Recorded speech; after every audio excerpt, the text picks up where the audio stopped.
souls cry out to heal our land. Don't take for granted what we have. Under one sky, we're all the same. Cry for me, one land, one land.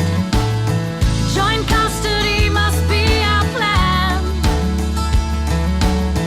It's the only way we'll all be free. One land, sing with me.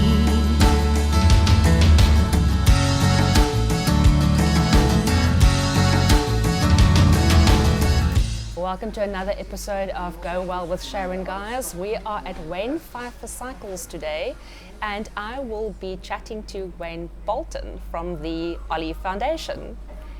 Wayne, thank you so much for joining me here today. It's an absolute pleasure, Sharon. Thanks for having me as well. Trust me, the pleasure's all mine. Now, you and your beautiful wife, Nikki, are involved in the OLLI Foundation. Can you tell us a little bit about the OLLI Foundation? What is it? What does the name stand for? And just give us some history. Yeah. So OLLI is an acronym really for One Land, Love It.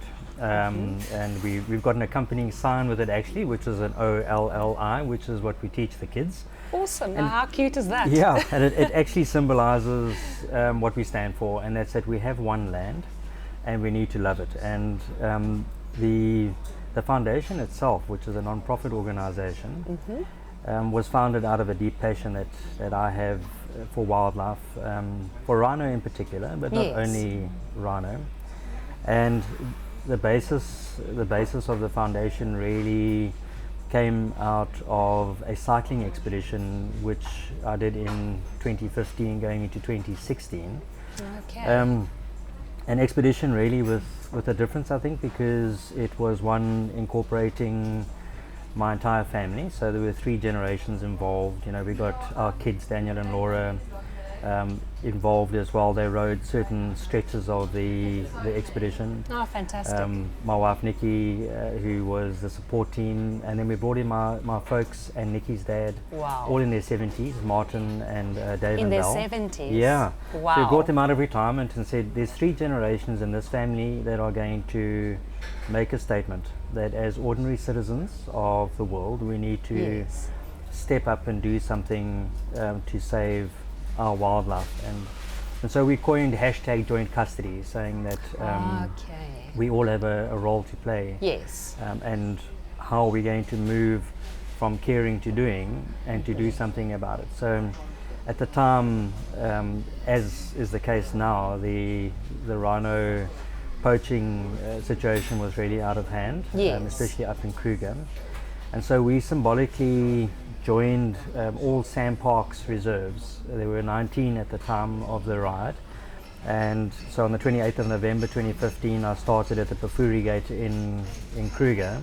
Wow. And then joined Kruger symbolically by mountain bike, Mapungubwe, Marakele, all the way down into Natal, Golden Gate. Amazing. So you guys actually cycled from game park or game reserve to game reserve. Correct. Amazing. And so the idea obviously was to contact the rangers and staff involved. So at each park that we visited, we addressed the rangers, thanked them personally on behalf of South African citizens and the world citizens for the role that they were playing in conserving our wildlife. So at each gate that we arrived at, we would be welcomed by the rangers on duty, and we would address them and just, as I say, connect with them, thank them for what they were doing, and then move on to the next reserve. So we went all the way across the west of the country, you know, through the beautiful Makala, Richtersveld, amazing. You know, all the way down the west coast, Namakwa, Tankwa, West Coast National Park, Table Mountain, and then along the coast through the southernmost tip of Africa, Gullis, and then up through, you know, wilderness, Outeniqua Pass to Karoo National Park, Kamdaboo, Mountain Zebra, and then back to Addo. Fantastic.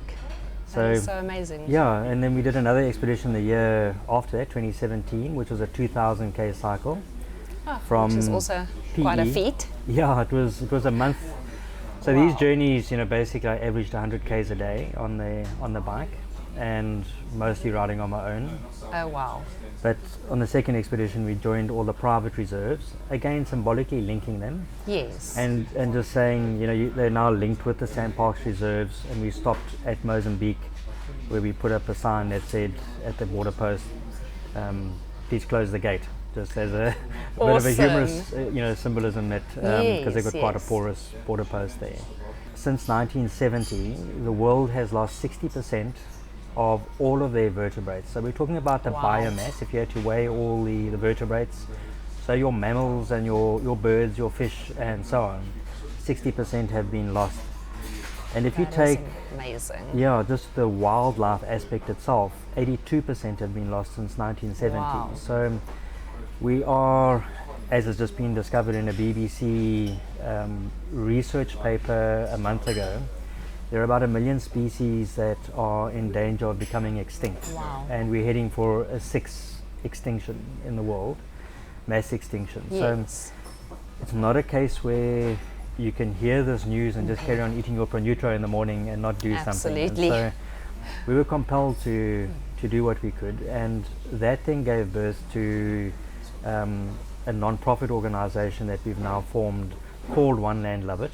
Yes. So we're now properly registered, which will facilitate better interaction with the communities who want to also donate for our causes and so on. Okay. So it's now more structured, Yes. and hopefully, we brought on directors on board as well, and that will give us some longer legs in terms of making a real difference for our wildlife conservation. Absolutely. And it's so lovely for me to see that your expeditions that you had, creating the awareness and the symbolic linking actually led to you guys starting this foundation and continuing with the work. So well done on that. That is an amazing But thing. isn't it the case? I mean, it's like your passion is what drives you in life, and so if you've got that passion sort of large, looming largely in front of you. In my case, it was also symbolized by a pink rhino that Care for Wild, one of our beneficiaries, gave me. It was on my handlebars, so awesome. It was always there. My passion was in front of me on the bad days, and it kept me going. But when you've got something like that, you want to share it as well. And so part of what we do is do talks at the schools.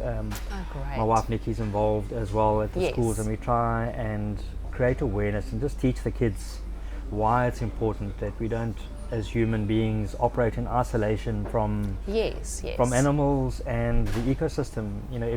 Every loss has an impact on the ecosystem, including mankind. So absolutely. And I think people don't really realize is once those animals are gone, they're gone forever. We can't bring them back. It's a critical mass, and once you've lost it, you don't get it back again.